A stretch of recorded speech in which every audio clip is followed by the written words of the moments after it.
je n'ai pas très intelligente, mais c'est parce que je pense que tout le monde le connaît.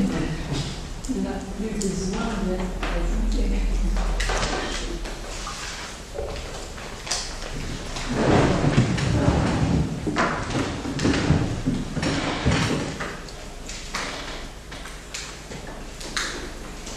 Le titre est donc Jouis anniversaire. Pour ceux qui ne seraient pas très familiers du français, il faut savoir qu'en français nous disons joyeux anniversaire.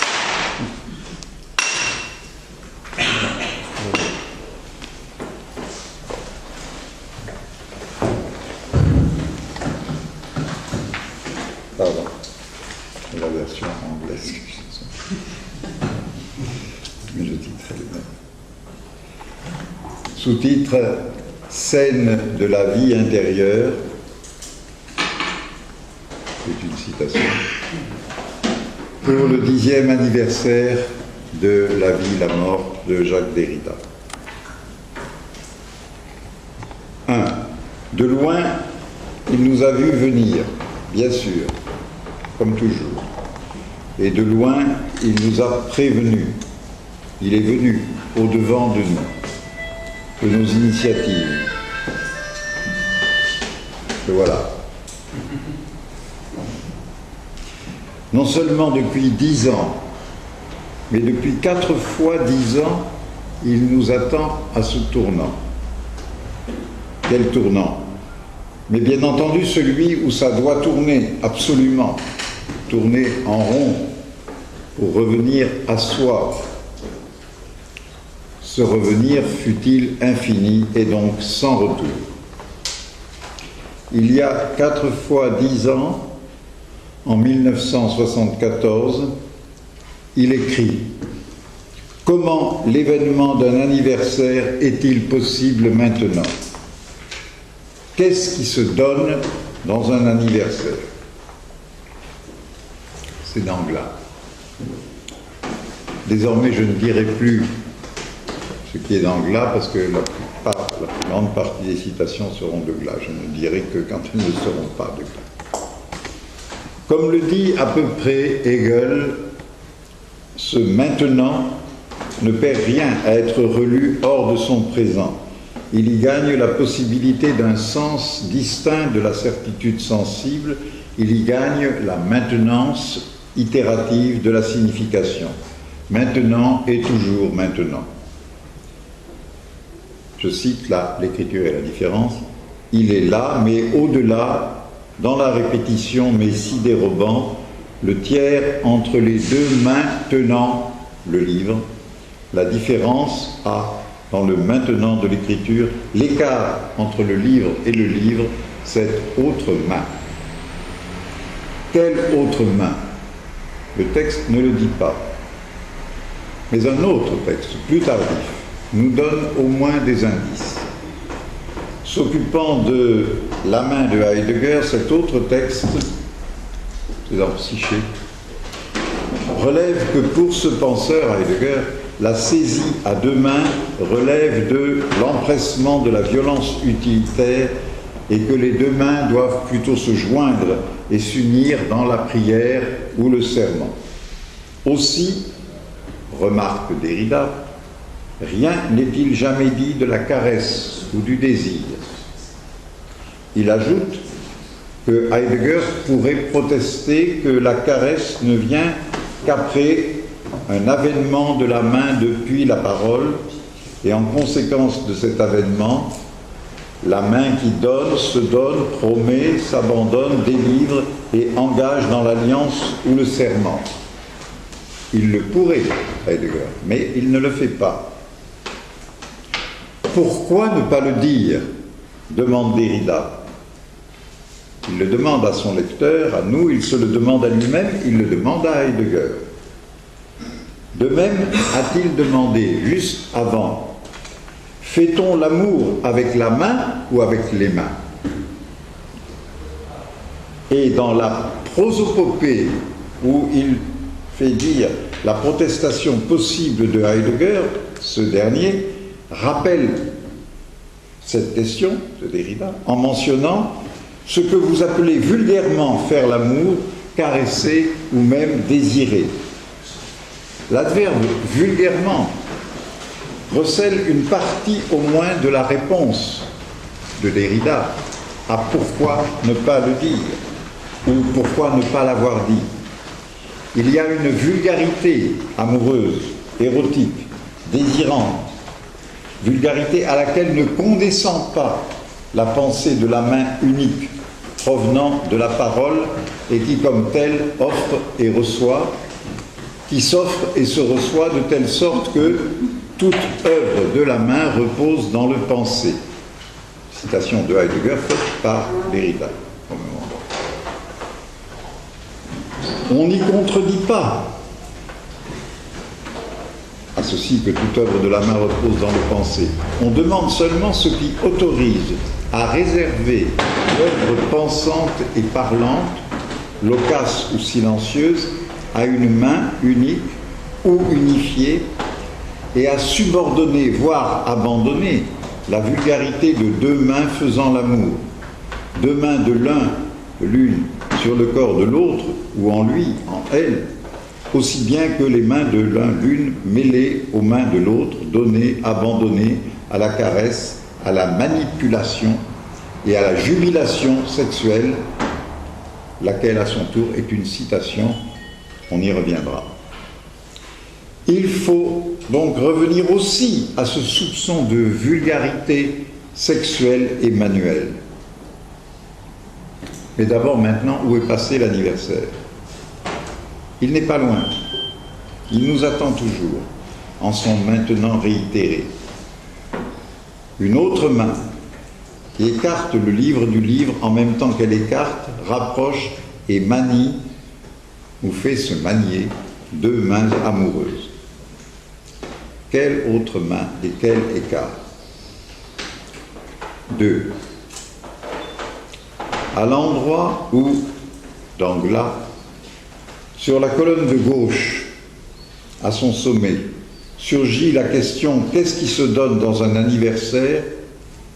Le sommet symétrique de la très dissymétrique et pourtant parallèle colonne de droite porte cette phrase « L'absence de la main était aussi réelle et efficace qu'un attribut royal que la main de justice. » Il s'agit de la main coupée de Stilitano, personnage de Genèse, de cette main dont l'absence et le supplément ont été brandis dans le texte par la division, par la dissémination du mot moignon en deux morceaux, moi coupé, suivi 4 pages plus loin de nion, qui nomme en argot un coup, surtout un coup de poing. Entre le moi et son coup, si c'est le sien, entre le moi et le nion, de longues variations sexuelles, bibliques et tatouées sont passées par cette indication impérative ce qu'il faut ici, s'induire les mains à penser à la colonne. La colonne est blessée, elle ne serait pas une colonne autrement. La colonne est aussi en argot le pénis érigé, par exemple dans l'expression « se taper la colonne ». Qu'elle soit ici, en même temps, colonne du livre, le livre lui-même l'a rappelé en parlant de 2 colonnes supplémentaires qui semblent l'une de l'autre détachées, juste avant la coupure du moi. Castration qui pourtant n'est pas privative sans aussi et en même temps ériger la colonne. Il écrit en effet « Rien ne bande jamais, semble-t-il, qu'un moignon. Colonne blessée, circoncise, couverte de cicatrices et de légendes. C'est ici la circoncision d'outre-juif, la circoncision du cœur, celle de ce saint Jude qu'à la page suivante, il va chercher dans le Fibel de Jean-Paul, c'est-à-dire Bible en dialecte, en langue vulgaire, ce Jude, nom chrétien de Judas, qui, je cite, cherche à faire communauté de biens avec l'Ancien et le Nouveau Testament et ne se lasse jamais de se convertir. À quoi il ajoute, lui, peut-être ce qu'avec vous je fais. Oui, il ajoute, il lâche ça, mine de rien. Juste en face de, autre colonne, en face du don du Esgypte qui se donne à penser avant le Sein, avant l'être, et qui, je cite encore, déplace tout ce qu'on détermine sous le nom d'éraignis, mot souvent traduit par événement, fin de citation, ce à quoi, au tournant de page, en haut de la colonne, succède aussitôt comment l'événement d'un anniversaire. Tout cela est très compliqué, très labyrinthique, nous sommes déjà complètement perdus, je le sais, mais tant pis. Patientons encore un peu.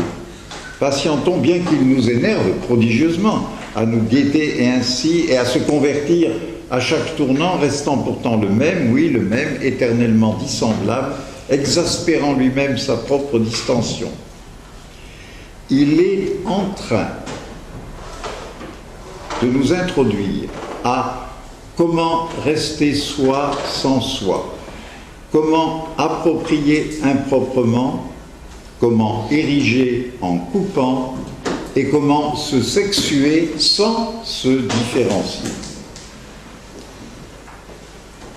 Penser la colonne A et E, c'est donc soigner, et notamment c'est bander la colonne avec des mètres de gaze blanche, bander le membre blessé.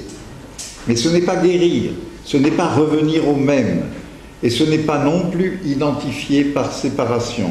Bander la blessure, voilà qui non seulement déjoue la logique d'une castration soustractive, et la logique en général d'une perte ou d'un manque, mais qui du même coup, du même nion, brouille la distinction des sexes, si la blessure bandante ne peut qu'être aussi, en même temps, dès maintenant, rapportée à ce qui nous est raconté ici même, colonne de droite, de la Torah, portant robe et couronne, et dont les deux rouleaux sont écartés comme deux jambes, après qu'on l'ait dégagé de ses bandes.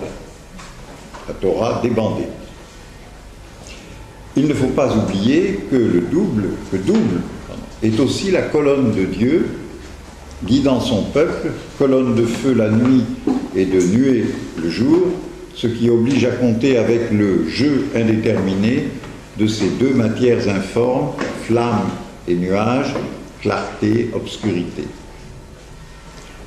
N'oublions pas, enfin, cette fois citation de la dissémination, que la colonne n'a pas d'être, ni d'être là, ici ou ailleurs. 3.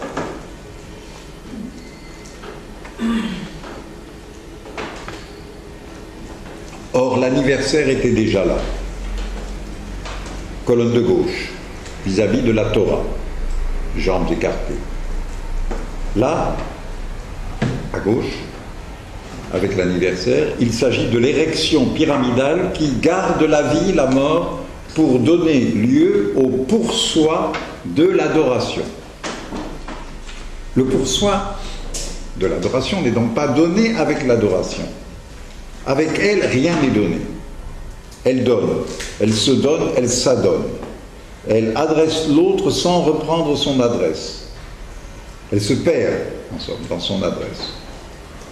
Mais toute la logique hegelienne, bien sûr, celle de la pyramide, qui se trouve ici mise au jour, consiste à sacrifier au pour-soi l'initiale dissémination panique et pyromane, le feu qui brûle tout, l'Holocauste. Sans ce sacrifice, qui sacrifie le sacrifice intégral qui l'a précédé, s'il a eu lieu, si l'originaire a jamais lieu. l'adoration n'aurait elle-même pas lieu, puisqu'elle est adoration du feu initial et de son éblouissante invisibilité. La pyramide de Hegel permet que l'adoration se trouve elle-même et se garde un peu pour soi. En se gardant, l'adoration se sacrifie comme adoration. Elle s'exile de son, je cite, instant de consommation et de l'événement irruptif du don. Voilà l'anniversaire. Le don s'y annule en se revenant. Il se convertit en don pour soi, selon la formule tranchante qui va venir bientôt dans le texte. Le don pour soi, c'est, je cite, l'anneau, la bague ou le collier, la chaîne. Anniversaire, anneau, annulation du don irruptif, enchaînement à l'être ou de l'être, retour à soi et réappropriation. Mais l'appropriation en général, ou les Reignismes, puisque c'en est une autre et nécessaire traduction, l'appropriation n'est-elle pas tout autant, pouvons-nous ajouter, et ajoute-t-il certainement entre les lignes, Enteignis et Zueignis, voire Übereignis. L'événement archi-initial, plus ancien, plus enfoui que toute archéologie et que toute logoarchie, citation. L'événement archi-initial est si archaïque qu'il ne se précède même pas. Il n'a pas lieu ou il n'est pas. Certes, il parle une fois de la toute-puissante précession de l'être à laquelle s'arrache le esgipt. Mais il faut comprendre qu'avec l'être, le don excède aussi la précession ou la préséance, sa propre précession ou préséance. Le don n'est pas. Citation. Il éclate, il brûle tout et se brûle lui-même. Comme l'archange dont il a été question bien avant, colonne de droite, le vierge né d'une vierge qui s'annonce lui-même, comme l'archange, il brille, il étincelle, le don. Je cite, reluire, briller, paraître, être présent, fuein, bandé. Au commencement, en arché, ça aura bandé. Archange, archi, messager, moins annonceur de l'arché qu'arché de l'annonce, nouvelle de la nouvelle, tout commence par une nouvelle, une annonce, un message, et c'est le don lui-même, rien qui soit, rien qui subsiste, mais le feu, l'apparaître, fuet. Comprenons aussi, chaque fois que ça brûle, chaque fois que l'homme flambe dans la lumière, car il ne la reçoit pas, la lumière, mais il est sa propriété, son propre. Chaque fois, aussi bien que le secret de la substance gluante, laiteuse, s'exprime et brille comme l'or, émerveille, chaque fois, esgipt, ça donne, ça se donne à adorer, ça paraît et disparaît dans son paraître même. Il brille, ce feu qui est aussi bien la substance gluante, laiteuse. Il brûle et se reflète, réfléchi et rafraîchi par la glace du miroir, c'est-à-dire la glace du spéculum, de la spéculation philosophique. Cette dernière, qui occupe la colonne de gauche, cette dernière est donc tout à la fois l'effet de l'embrasement en lui-même consumé et son reflet. Effet, reflet. Reflet, par conséquent, image exacte et réflexion du se brûler soi-même. Ce qui s'annule reflète en son anneau la simultanéité, je cite, simule de l'érection et de la castration. Mais la simultanéité attire, par homophonie, la simulation. Tout comme l'exactitude du reflet et de la réflexion attire insidieusement la dissimulation de ce qui, dans un reflet, se perd.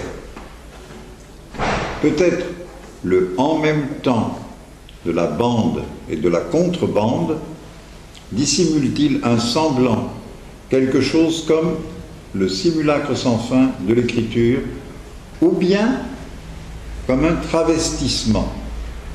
Je cite, « Tu voudrais que je m'habille en femme, murmurai-je. » Écrit en haut de la colonne de droite, sur sa blessure bandée, ou bien encore comme une simulation de jouissance. Tu jouais à jouir, peut-être. Cependant, je cite,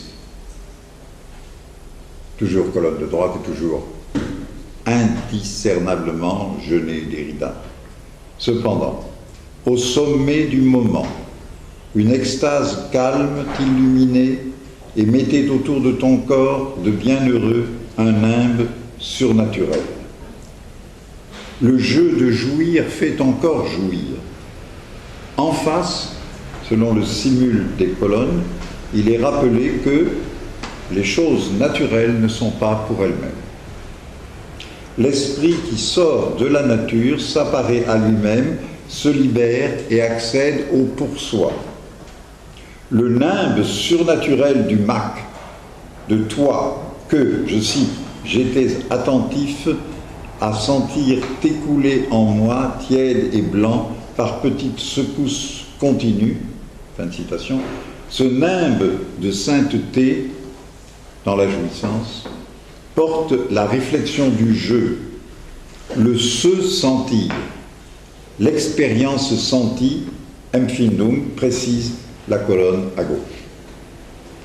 Jouer à, c'est simuler et simultanément éprouver, représenter ce qui est joué. Le représenter. Le se sentir est justement sentir. Le jeu fait justement la vérité de ce qui s'annule. Le présent de l'état présent ne peut pas ne pas être débordé, présenté peut-être, voire représenté par le don et la mise en jeu archaïque. Tout l'enjeu se tient là. Autant l'irruption d'outre-arché, le don, la jouissance donneuse, l'abandon jouissif, autant donc cette irruption doit se perdre pour se faire. Je cite, la fin de la jouissance est la fin de la jouissance de point final. L'os de la jouissance, sa chance et sa perte, c'est qu'elle doit se sacrifier pour être là, pour se donner son là, pour toucher à son Dasein. Autant, donc, l'irruption doit se perdre, autant sa perte réfléchit, reflète, représente et réapproprie pour soi ce qui n'était même pas soi, ni loi, ni toi, ni moi, ni foi. Mais autant vient à briller et à brûler un moi coupé en ions. Coupé d'un coup. Un coup fourré ou un coup de force qui ne réapproprie pas la réappropriation, qui rouvre la nuit au fond de l'œil et de là jette un coup d'œil non seulement sur le système de Hegel, comme il le dit avec Feuerbach, jeter un coup d'œil sur le système de Hegel, mais encore au tréfonds de ce que ce système dissimule, simule et révèle à la fois, à savoir, je cite, une sorte de signifiant sans signifier, Hegel, le gaspillage d'une parure sans corps propre, l'absence totale de propriété, de vérité, de sens, un déploiement à peine manifeste de formes qui se détruisent aussitôt. Le coup d'œil cogne alors dans ce feu artiste sans être, dont la formule brûlante et grésillante paraît désigner l'impossible, autre sans soi qui ne veut rien dire, dont le langage est absolument vide, comme un événement qui ne s'arrive jamais, fin de citation, aussi peu que, en même temps, simultanément, l'écriture ici maintenant de ce livre, je cite, ne reviendra jamais par quelque trajet propre ou circulaire en son lieu. 4. L'anneau n'est pas de simple annulation. Il se revient, mais il se partage aussi. Brisé en deux morceaux de symboles, je cite, il ne se reforme pas. Ce qui assemble écarte. Le symbole, la symbiose qu'il signale, n'est pas visible du dehors. Je cite, il s'agit d'une opération mystique. Opération mystique étant une citation de Genet dans le texte de Derrida. Il s'agit d'une opération mystique, c'est-à-dire, le texte le répète ailleurs, non pas d'un secret dissimulé, mais de ce qui se révèle dans une évidence propre, dans l'évidence impropre du propre. Le montrerait, nous avions le temps, l'analyse précise de la rose mystique dont il est plusieurs fois question. Gageons qu'il en va de même de l'annulation du don anarchique et de l'anniversaire et du retour à soi. Évidence et lumière obscure de l'abandon de soi, à soi, par soi. Je cite, « Aujourd'hui, ici, maintenant, abandonnez moi ». Et en face, à gauche, le résultat dans la jouissance en italique, le résultat dans la jouissance se dérobe lui-même son être là. Vous voyez l'équation. Moi, la jouissance. Ici, maintenant, abandon. Revenons à la page de l'anneau non refermé, la page de l'anniversaire, celle qui suit. De l'anneau non refermé, non reformé. Sur la colonne de droite, on lit ceci. L'écriture reste pudique parce qu'elle est prise dans une toison. Freud propose un modèle naturel à la technique féminine du texte, les poils qui dissimulent les organes génitaux. Plus loin, le gouffre cache ses bords. Dans le tissage de cette dissimulation, l'érection ne se produit qu'en abîme. Ce qui veut dire à la fois, elle s'abîme dans l'effondrement où s'annule l'élévation de la colonne, elle se met en abîme, reprise en soi, au sein de son propre écusson, infiniment jusqu'à l'invisible. Je cite, « Surgissement phallique et concavité vaginale. » Parenthèse, petit glas poussé, résumé entre les deux, au fond de la glotte. Fin de parenthèse. Virginité intacte et castration sanglante. Opération mystique donc, pas de symbole, pas de symbiose, pas de synthèse, sympathie, pas de copule ni d'accouplement, sans que le trait du rapport, le trait de l'union, ne soit dissimulé au regard, à la prise, au concept, et révélé, exposé à un autre regard, non fixé sur une forme. Je peux renvoyer à d'autres passages du texte. Je recite, petit glas poussé, résumé entre les deux. Le livre même, ici, le livre aux deux colonnes, la loi aux jambes ouvertes et le Dieu de feu et fumée se signe en se miniaturisant, résonnant et résumé, c'est-à-dire repris, répété et resserré, ressucé même, comme on peut le lire auparavant dans le texte. Le livre, pas même proprement le sien, à quelque soit ou pour soi qu'on veuille rapporter ce possessif, ce livre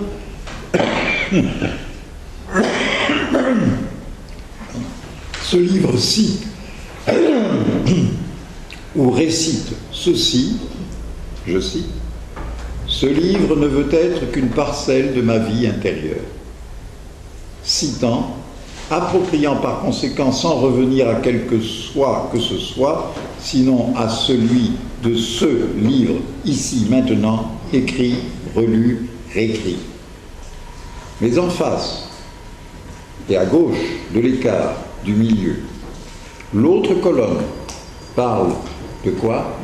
De la mise à mort du Sphinx et de la résolution de son énigme qui est, comme nous savons, l'homme, l'esprit libre et disposant du savoir de soi.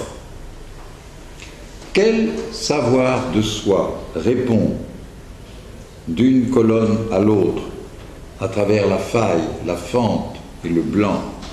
Quel savoir de soi répond à ce livre qui ne cesse de s'abîmer I et de s'abîmer Y?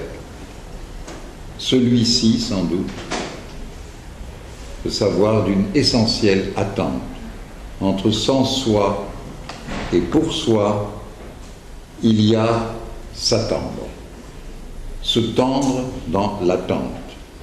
Je cite, c'est aporie cette fois, je m'attends moi-même et rien d'autre. Je m'attends moi-même à moi-même. Et c'est le rapport à soi le plus identifiable, la mémoire ou la promesse de soi. Mais on sait que s'attendre et s'attendre à ne peut que revenir à attendre l'autre et à s'attendre à sa venue ou à son départ. Si je m'attends, c'est l'autre. Si c'est l'autre, l'attente n'est pas l'atteinte. Sinon, celle qui, atteignant le lointain, ne lui porte pas atteinte. Citation de Parage. L'autre reste à distance, dans la proximité de son éloignement qui lui donne son attrait, son attraction, dans laquelle je suis tendu. Et c'est ce qui se passe précisément avec, je cite, un livre d'où les phrases empoisonnées, empeinées, fondent sur moi. La main qui les lance dessine, en les clouant quelque part, la vague silhouette d'un Jean, Jean le nom, qui se reconnaît, n'ose bouger, attendant celle qui, visant son cœur pour de bon, le laissera pantelant. C'est évidemment chez Genet, Jean, le personnage de Genet, mais qui devient du Derrida. C'est ce qu'il attend, lui, qui fait le livre, qu'il écrit en y recopiant, en y collant tant et tant de phrases. Je cite chaque phrase, chaque mot, chaque moignon d'écriture, dès la page 7. Lui qui n'est pas Jean, mais Jacques. Ce qui ne peut que nous rappeler Jean-Jacques. Je cite, Rêverie, 8e promenade, en tout ceci, l'amour de moi-même fait toute l'œuvre, l'amour propre n'y entre pour rien. C'est ce qu'il attend, d'un amour venu de l'autre, de Jean à Jacques, et aussi de Wilhelm, ou encore de Jésus, dont Jean, Wilhelm le répète, est le disciple préféré. Il attend d'être aimé. Il attend de s'aimer lui-même étant aimé de l'autre, sans amour-propre, recevant ses flèches. Il attend. Il y tend, tendu, dans le désir d'entendre les coups qui se fichent dans sa chair pantelante de lecteur, d'amant, d'aimer, de penseur de sa blessure propre. Il l'écrit. Je cite. Si j'écris deux textes à la fois, vous ne pourrez pas me châtrer. Si je délinéarise, j'érige. Mais en même temps, je divise mon acte et mon désir. Je, marque la division en vous échappant toujours. Je simule sans cesse et ne jouis nulle part. Je me châtre moi-même, je me reste ainsi, et je, joue à jouir. Enfin, presque. Qu'est-ce que presque? Voici, nous le trouvons ailleurs, presque, le lieu idéal du travestissement, et bien entendu, presqu'île, péninsule. Et à la ligne, il devient presque une femme sur une langue de terre seule pénétrant au milieu de l'océan. 5. Il se divise, se simule en même temps et se travestit ou se transsexue grâce à une langue qui pénètre l'océan. En face, dans l'autre colonne ou l'autre péninsule, pénis seul, il est question du procès interne du rapport de la plante à elle-même, arrachée à elle-même vers l'extérieur, vers la lumière, mais qui, dans la fleur, se relève en lumière provenant de l'intérieur de la plante. Et, je cite, ce passage est analogue à celui qui relève la résonance externe du son dans la voix. Le son voisé, le chant, la parole, la langue sonore dans l'océan. Ce qui veut dire, dans l'élément archi-originaire, là où l'événement irruptif a lieu et s'engloutit, s'annule et se proprie, comme lorsque, je cite, le galérien s'épuise sur la rame, attaque en cadence la surface de la mer qui brille, elle, il y fait une marque, y prend appui, mais le mouvement est sans fin, l'élément s'égale à lui-même, se reforme, impassible, engloutit le sillage ou l'écume. Or, le galérien est l'auteur, au cas où vous ne l'auriez pas remarqué. On vous le dit un peu plus loin. Il est, je cite, poussé à écrire par des ordres qu'il reçoit dans le dos. Cependant qu'en face, à gauche, il est question de la lecture qui relève les mots écrits dans leur vérité de sens, tout comme la jouissance mystique du pain et du vin les annule comme objets et les relève en Christ. La lecture jouit de la galère d'écriture. L'auteur se lit aussi lui-même. Je cite, « Il vous montre ceci ou cela du doigt, et cependant vous encule les yeux ailleurs, il jouit alors pleinement. » Pleinement abîmé, oui. Il jouit de sa peine, comme celui qui reste pantelant sous l'impact des phrases fléchées. Et nous revenons à la main.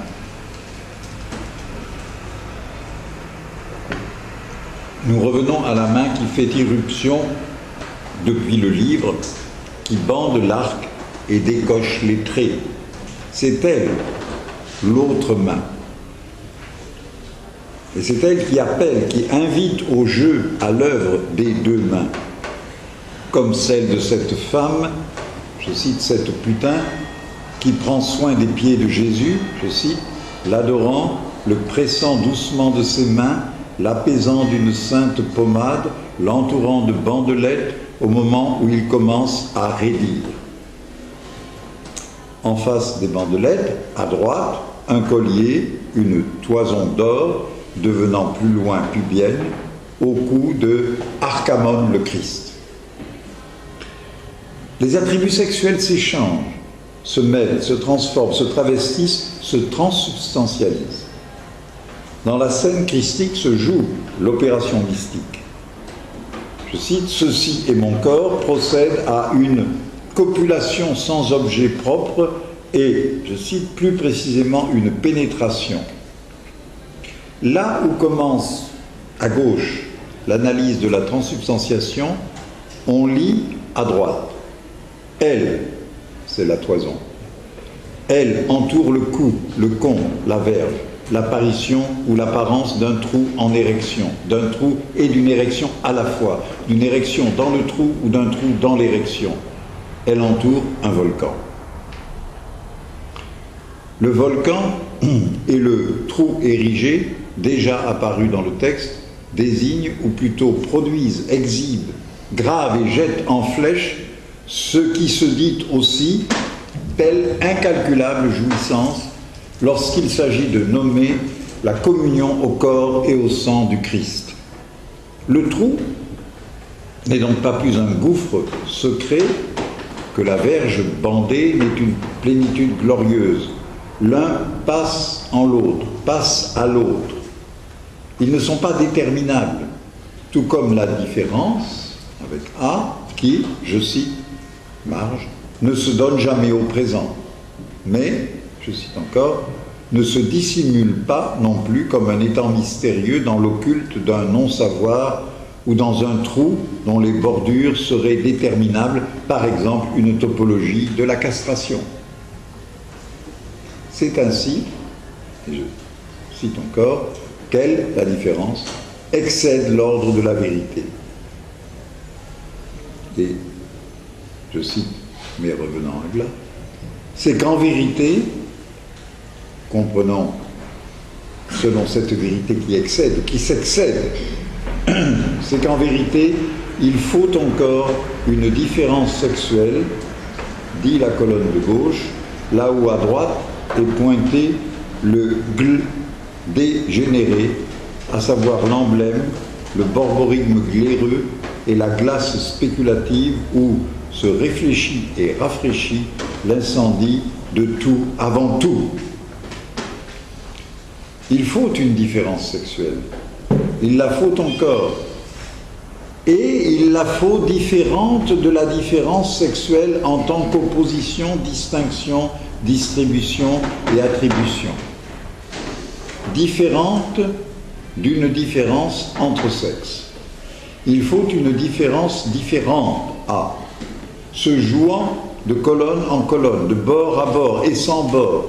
Il faut un anneau ne se revenant pas. Une différence, ou plutôt, différence avec un E, ou plutôt un pluriel, une dissémination de, je cite, point de suspension, de différences, au pluriel, de différences sexuelles inouïes, incalculables. 6. Le sexe, si on peut le nommer ainsi au singulier, si on peut le nommer tout court en un sens autre qu'anatomique, le sexe ne vient pas du tout ici servir d'exemple ni d'analogie à la problématique exorbitante du pour-soi de l'adoration, c'est-à-dire de comment une lancée, un abandon, une éjection au dehors absolu peuvent se rapporter à soi pour, en quelque façon, paraître au sein de la disparition, annuler l'annulation de tout en se perdant pourtant à nouveau dans l'anneau, dans l'anniversaire et dans leur brisure symbolique. Sexe forme cette contrainte, je cite, la nécessité pour le singulier de chercher dans l'autre le sentiment de soi-même. C'est-à-dire d'une certaine façon du pur Hegel. Hegel pur. Sexuel. C'est l'exact revers de l'adoration. L'adoration s'abîme dans la secousse, le bond, ou l'effraction, sont des citations, qu'elle adore. Tandis que le sexe se cherche pour soi au dehors, cherche la secousse, le bond et l'effraction. Comme on l'avait déjà lu dans la dissémination, la tendance naturelle du sperme, l'oppose à la loi du logos. Mais ce sentiment de soi n'approprie pas, ne réapproprie pas une identité qui aurait d'abord été donnée. Le soi de l'adoration, de la jouissance, se cherche dans l'autre et donc ne s'y trouve pas. On ne s'y retrouve pas, relève spéculative ou pas, ou plutôt la réflexion spéculative ne s'y retrouve pas plus que en face, dans la glace du Rembrandt, ne parvient à se réfléchir le coup du « je mec » échange, écœure, écoule, écrit, écoute. Je mec, M'-E'-C, c'est décliné ensuite en échange, écœure, écoule, écrit, écoute. Ce coup, qui n'est qu'un des redoublements interminables de coups qui martèlent, ponctuent, coupent et recoupent ses écrits et ses cris, coups de donc, coups de gong, coups de queue, de glotte ou de glue. Il fait tout ça, s'échange, s'écoule, s'écœure, etc., etc. Il fait tout ça coup par coup et simultanément. Il s'échange de sexe, il s'écœure de glaire, il s'écoule en sperme ou en bave, il s'écrit T et il s'écrit E, il s'écoute. Il s'écoute, non pas parler toutefois, mais fleurir. C'est un livre sur les fleurs, sur la fleur qui, je cite, égale castration, phallus, etc. La fleur qui, signifiant les opposés en les déposant, recoupe, c'est-à-dire traverse, coupe, croise et décroise, je cite, la virginité en général, le vagin, le clitoris, la sexualité féminine, la généalogie matrilinéaire, le sein EING de la mère, le sein pareil intégral, soit l'immaculée conception. Ailleurs, la fleur virginale sera dite vaginale, entre verge et vagin de la Vierge, petite pierre ou cloche clitoridienne. Les fleurs occupent une place considérable dans ce livre, dans ces livres. Leur religion, selon Hegel, est de l'autre côté la tendance générale à l'unisexualité des systèmes floraux, qui est un mode du mélange, de la mêlée et de la dispersion des produits sexuels. C'est pourquoi la fleur ou les fleurs se distribuent à tous les sexes, à celui de la Vierge et à celui des beaux soldats dont les frocs retirés révèlent, je cite, ces lourdes fleurs dont l'odeur me foudroie. C'est ainsi que la religion des fleurs suit la religion du soleil, suit sans doute bien après. Elle vient en quelque sorte coiffer et doubler la pyramide, le pourçoit de l'adoration et l'ouverture de l'anneau anniversaire. C'est la couleur d'une fleur, celle du genêt, ce, je cite, jaune broué de maïs, qui donne lieu à une touche qu'il dit ne plus savoir où mettre dans mon adoration. Cette touche dont il donne la place ici pour erratique et arbitraire. Il dit que c'est arbitrairement qu'il parle là de la couleur du genêt jaune. N'en est pas moins la touche qui cherche le plus vivement à le toucher. Il écrit « Je n'aurais rien fait si je n'ai pas réussi à vous affecter de genêt, à vous barbouiller, colorer, encoller, à vous rendre sensible depuis l'affect le plus propre de ce texte. » Il ajoute aussitôt « Mais y en a-t-il ? Et de quel texte ?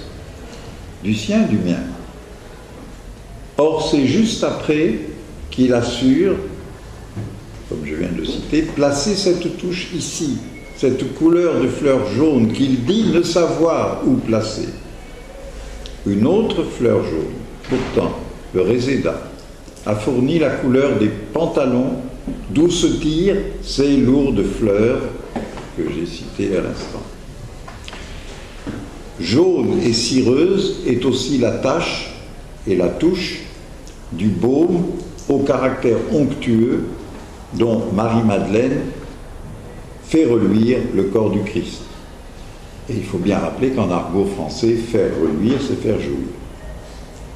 Le pollen aussi, dans sa dissemence, écrit-il, est dit jaune. Le jaune est, je cite, comme l'or ou comme la trahison. En français, enfin en France, le jaune est la couleur, ou était la couleur des cocus. Pardon. Comme le soleil, le jaune est comme l'or ou comme la trahison, comme le soleil ou comme le travestissement. Ailleurs, il rappelle Celan, qui parle de ma tache jaune, ma tache aveugle, ma tache juive. Et il annote Celan, c'est dans Bélier, bien sûr, macula, le nom de la tache jaune au fond de l'œil, garde bien cette connotation de marque qui souille l'immaculé, entache ou inculpe comme un péché originel de la vue. L'affect le plus propre du texte, dont ne sait qui, Derrida, Hegel, l'affect le plus propre du texte, c'est l'affect dont il veut, dont il nous doit nous souiller, nous barbouiller et nous encoller. C'est le baume, le foutre, le lait, la sève divine de l'unité, citation, ou la blancheur sibylline de la femme, autre citation, aussi bien que, citation, la glu clitoridienne, le cloaque de l'avortement, le hoquet de sperme. Il faudrait à la suite enchaîner sur toutes les secousses, les saccades, les sécrétions, les suctions, les coups de glotte et, je cite, l'émergence ruisselante, luisante, glissante qui fait jouir Jean lorsqu'il sort de l'eau les corps baptisés. Ce Jean-là, le baptise, bien sûr. Il le fait jouir et, citation, désir de s'ensevelir dans une plénitude liquide. En face, colonne de droite, ruisselle l'interminable article de dictionnaire sur le mot classum, avec tous ses renvois au glas, au bruit des cloches ou des trompettes. Ça coule et ça claque, ça s'y embarbouille et s'y noie dans ce brouet de plénitude où l'unité d'une vie nouvelle copule avec toutes les dispersions et toutes les débandades. L'affect le plus propre est celui qui affecte le propre en général. Je cite, la contradiction qui habite le propre lui-même, son péché originel, son péché comme origine, et qui veut qu'il soit enlevé à lui-même pour être proprement ce qu'il est, un propre en rapport avec un non propre ou avec un non, N-O-N, ou avec un autre propre, lequel à son tour, etc. Tout tourne autour, à nous, anniversaire, mais il n'y a pas de tour ni de tout. Mais tout tourne autour de ce qu'ailleurs il nomme dans Parage cette collusion sans identité du proche et du lointain qui agite le propre le plus propre et dont le sexe est l'exhibition, l'annulation, l'anneau, c'est-à-dire à la fois la neutralisation et la division, le débordement et l'excroissance, la virginité, comme il finit par le dire, enfin, de ce qui, je cite, dans la différence sexuelle se porte au-delà du 1 et du 2, de la différence duelle ou oppositionnelle. Ça, c'est dans le point de suspension. C'est-à-dire encore du propre et de l'impropre, c'est-à-dire aussi du propre et du sale. Et par conséquent, du distingué et du vulgaire. Voilà pourquoi la vulgarité ne nous quitte pas. Au-delà, c'est-à-dire toujours plus loin dans la tresse indémêlable des deux, le propre, l'impropre, le propre, le sale. Cet affect du propre, impropriété du nom de fleur qu'il signale, ou bien en face de la famille qui s'effondre d'elle-même. Je cite, logique de l'antérection, prospérité, misère, honte, gloire, sauvage, apprivoisé, impropre, propre. Cela étant dit à propos des poux, chez les prisonniers de Genève, etc., etc. Tout ça n'est bien sûr pas étranger à ce qu'il appelle l'affect organisateur de l'écriture, c'est-à-dire aussi bien à sa matrice compulsionnelle, caractérisée comme coagulation de sens, de forme, de rythme. En face du contrat de mariage et de la nécessité de dépasser son formalisme afin d'entrer dans la pudeur qui réfrène l'instinct pour le faire mieux jaillir, chez Hegel, bien sûr, cette coagulation s'offre comme une torsion sur soi, un spasme de celui qui s'écrit, et qui sent les secousses d'un sens qui se prend en rythme, d'un sens qui gicle avec la battue des mots et des phrases. Il avait déjà, dans la grammatologie, cité Freud, le sens symbolique sexuel du porte-plume se répand dans l'acte d'écrire en s'y déchargeant, notant, oui, bien entendu, le régime singulier de ce sens symbolique qui se décharge, ici chez Freud, très littéralement, comme l'encre du porte-plume. La même citation de Freud contient aussi cette remarque. À l'origine de la signification symbolique sexuelle du porte-plume, il y a probablement celle de l'arme et de la main. Une main agressive, donc sadique ou exhibitionniste, est-il précisé. Peut-être celle qui branle le jaloux de soi-même, qui se manque et ne peut même pas se réapproprier sa jalousie comme sienne, ni parvenir à, je cite, s'attoucher, s'accoucher, se donner naissance, puis se bander à mort, se masturber ou se baiser soi-même en s'écoulant, je mec, je manque. M'-E-N-C. Je mec, on l'a déjà rencontré, est apparu dès la première page, en tant que moignon d'écriture, dont la première extension est je m'écris, et a été complétée par je m'échange, j'écœure, écoute, écoule, etc. Et ailleurs, je m'écarte et aussi je m'écrase. Mais je manque reste sans extension. Moignon brandi vers nous, lecteurs, mal à l'aise, bien qu'averti. Car c'est vulgaire, n'est-ce pas? C'est très vulgaire. Plus encore qu'obscène, ce qui serait pudique, comme il le dit quelque part. La vulgarité du faire l'amour et avec deux mains faisait partie de la prosopopée protestataire de Heidegger.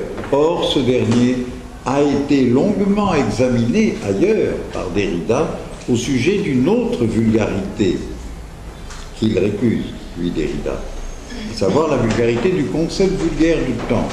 Lucia et Grammet instruit contre Heidegger l'impossibilité de distinguer deux concepts du temps sans emprunter au lexique le plus métaphysique de, je cite, l'authentique et l'inauthentique, l'originaire et le déchu. Dans Lucia et Grammet. Or, ici, le glas ne sonne indéfiniment que d'un reste, par et pour un reste qui ne subsiste pas, surtout pas dans la condition de, je cite, déchet qui tombe ou demeure, mais seulement qui se suspend.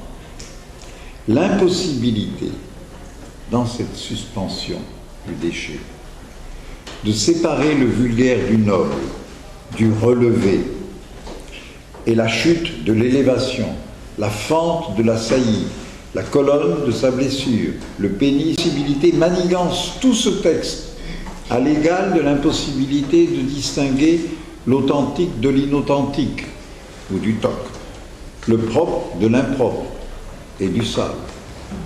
Au cœur du cœur dont il est question, d'une colonne l'autre, au cœur de la dialectique hegélienne, de l'hermaphroditisme inhérent au processus de différenciation sexuelle,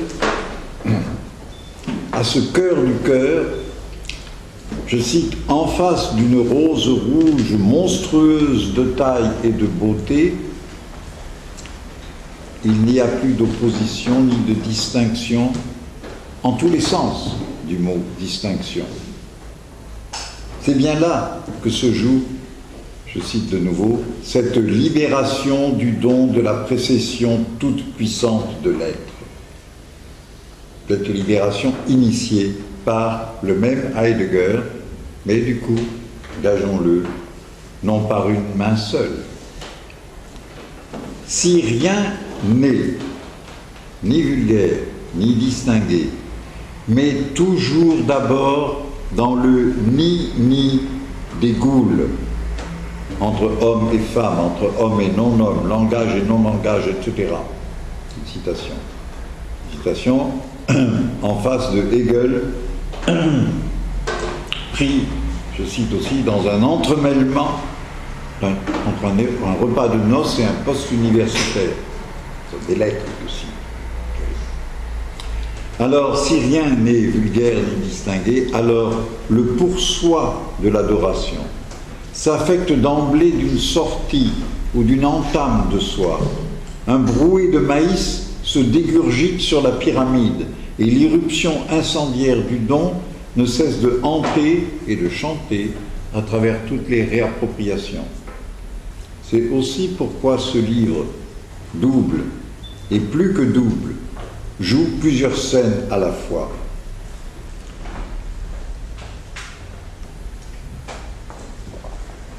Il joue de grandes scènes familiales, génétiques, évangéliques, tragiques, et des scènes obscènes, envahies par les coups, scènes du vol ou du crime, et puis échanges et rencontres de toutes les autres, des scènes intérieures. Je cite, « Je suis un prisonnier qui joue, parenthèse qui se joue, des scènes de la vie intérieure. Vous n'exigerez rien d'autre qu'un jeu. » Et cette citation est elle-même une incise, une encoche, une entaille en bord de colonne. L'intérieur, c'est le pour-soi, mais c'en est aussi l'échappée intérieure du pantalon, ironie intérieure de la communauté, la femme, chez Hegel, ou ailleurs, marteau intérieur de la cloche, et bien d'autres encore. Les scènes que se joue le prisonnier, qu'il ne peut que jouer, mais jouer sur tous les tableaux. Partout, le texte assure la prolifération du jeu jusqu'à celui de Dieu, je cite, jouant avec lui-même en tant qu'infini, devenant fini. Toutes ces scènes sont jouées car l'intérieur est jeu de part en part. Il joue de soi, en se sortant de soi, ouvrant son propre anneau, l'anneau anniversaire du propre, se faisant sa propre scène.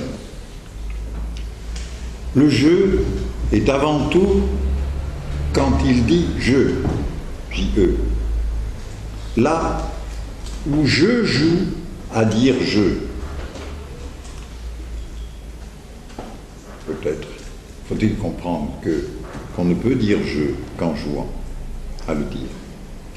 Ailleurs, dans un film, autre façon de jeu, il a dit qu'il voudrait que les philosophes racontent leur vie sexuelle. C'était un jeu, oui et non. Il jouait à jouer. Mais il le fait ici. Il raconte non sa seule vie sexuelle, mais celle de Hegel, médaillé en philosophe assis devant une colonne, ou celle de Kant, qui, pour Hegel, en reste au fétichisme, et quelques autres, tels Socrate, qui s'ingénie à faire glisser la langue à travers l'onctueux, le collant, le visqueux, le gluant, jusqu'à, cite encore, écrouler la jouissance. Ou encore Rousseau, qui aime les balles, mais dont surtout nous avons reconnu le porte-plume. La fleur même s'y dénude, je cite, fleur à poils, voilée, velue,ériopétale.